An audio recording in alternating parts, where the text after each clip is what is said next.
안녕하세요. 재테크스터디 니니입니다. 요즘같이 자산시장이 어려울 때 잘 버티는 사람은 누구일까요?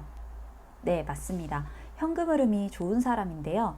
하락장이 무서워서 남들이 손절할 때 오히려 좋은 물건을 싸게 살 수 있는 기회라고 생각하고 이제 줍줍을 할 수 있는 사람이죠. 좋은 자산은 오래 보유하려면요, 튼튼한 현금 흐름이 반드시 뒷받침되어야 합니다. 특히 부동산의 경우에는 재산세, 원리금을 감당을 해야 하니까요.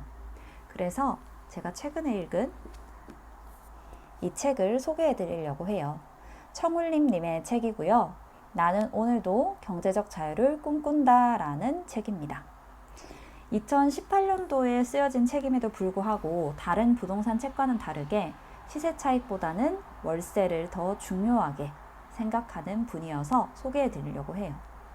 소개하기에 앞서서 저는 부동산 전문가가 아니며 이 방법이 최고라고 소개해 드리는 것도 아닙니다. 다만 저 역시 시세 차익에 집중한 투자를 하다 보니 리스크 관리 측면에서 이런 투자도 참 괜찮겠다라는 생각이 들어서 좀 믹스해 보면 어떨까라는 생각이 요즘 드는데요. 투자 방법을 하나 더 공부한다는 측면에서 들어주시면 좋겠습니다. 자, 이 책에서는 월세와 시세 차익이라는 두 마리 토끼를 잡는 법을 소개합니다. 첫 번째, 저평가된 여러 지역에, 두 번째, 임대 수익이 잘 나오고 가벼운 물건을 사되, 세 번째, 감당 가능한 레버리지, 즉 대출이나 전세금을 이용해 실투자금을 최소화하고, 네 번째, 월세로 현금 흐름을 창출하면서, 다섯 번째, 시세 분출이 있을 때까지 오래 보유하는 전략입니다. 다만 지역을 선정할 때는 2년 뒤에 공급 물량을 꼭 체크하셔야 하는데요. 역전세가 나지 않도록 하기 위함이겠죠. 물론 싼 아파트만 무조건 매입해라라는 이야기는 아닙니다. 예시로 저자가 당진의 소형 아파트를 5채 보유했던 까닭을 말하고 있는데요. 첫 번째 이유는 월세 수익률이 좋고 실투자금이 낮아서입니다. 두 번째는 당진의 소형 아파트가 이제 몇 년간 공급이 없다는 걸 알고 가격이 상승할 확률이 높다고 생각했기 때문이었고요. 세 번째는 시내 중심가의 위치에서 중장기 보유에 괜찮은 물건이기 때문이었습니다. 이렇게 그 지역의 공급 물량, 더불어 비슷한 평수의 공급 물량까지 더블 체크를 하시고 입지까지 살펴본 후에 투자를 하셨습니다. 평수별 공급 물량은 통계청이나 부동산 지인에서 확인이 가능하고요. 이 방법을 보시면 이런 생각 드시는 분들이 계실 거예요. 지방의 소도시 작은 평수에 여러 채 투자할 바에는 재개발 재건축에 그 비용을 다 투자했으면 한꺼번에 큰 돈을 벌 수 있었을 텐데 굳이 해야 될까? 물론 제재에 투자할 자금이 있으시고 저평가된 제재 투자처를 발견하셨다면 들어가시는 것도 정말 좋은 방법이라고 생각을 해요. 하지만 부동산 투자는 결국 시간과의 싸움입니다. 그 시간에서 이기려면 현금 흐름도 반드시 필요하고요. 현금 흐름이 들어와야지만 시간에 쫓기지 않을 수 있고 요즘 같은 하락기에도 버틸 수가 있습니다. 마치 배당주처럼 보유하는 동안 임대 수익만으로 충분히 과실을 거두다가 5년 뒤이든 10년 뒤이든 시세가 분출할 때 팔아서 수익을 내면 되는 거죠. 매도 시점을 내가 선택할 수 있는 겁니다.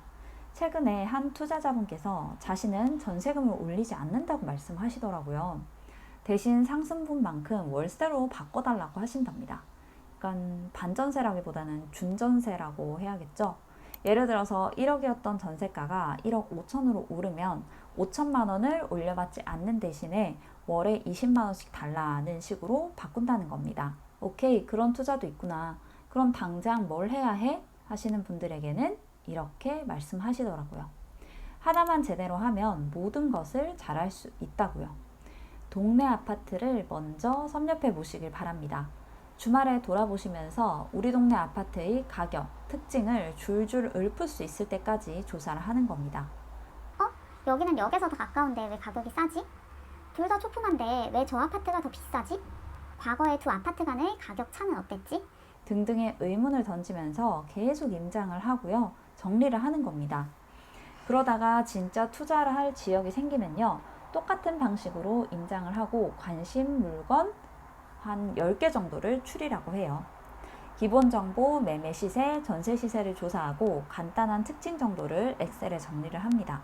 그리고 부동산 사장님께 가장 좋은 집과 저렴한 집 하나를 보여달라고 해요. 다 보고 나서는 가격 협상을 무리하게 시도하는 겁니다. 금매 이상의 가격으로요. 보통 시세보다 10% 정도 싸면 금매라고 하는데요. 그거보다 더 깎아달라고 하면 불발될 확률이 높을 거예요. 그러면 얼마 아래로 물건이 나오면 난 무조건 사겠다, 연락을 달라라고 말씀을 드리면요. 부사장님께서 나를 반드시 살 사람으로 기억을 하실 거예요. 그래서 금매나 싼 물건이 나오면 바로 연락을 드리실 겁니다. 저자 역시 관심 리스트에 있는 아파트를 물색해 놓고 아침에 눈을 뜨면 제일 먼저 네이버 부동산부터 열어봤다고 해요. 부르는 값에 아파트를 사는 건 가장 쉬운 일이니까요. 이 밖에도 전반적인 투자 마인드나 자본주의를 바라보는 시각, 리스크 관리, 우리가 앞으로 어떻게 인생을 살아가야 되는지에 대해서도 정말 심도 깊게 나와 있으니까 꼭 읽어보시길 바랄게요. 마지막으로 저자가 힘들 때마다 되뇌었다는 시를 공유하면서 영상을 마치려고 합니다. 숲은 사랑스럽고 어둡고 깊다. 그러나 나에겐 지켜야 할 약속이 있고 잠들기 전 가야 할 길이 있다. 잠들기 전 가야 할 길이 있다. 그럼 오늘도 영상을 봐주셔서 감사하고요. 우리는 다음 영상에서 만날게요. 안녕!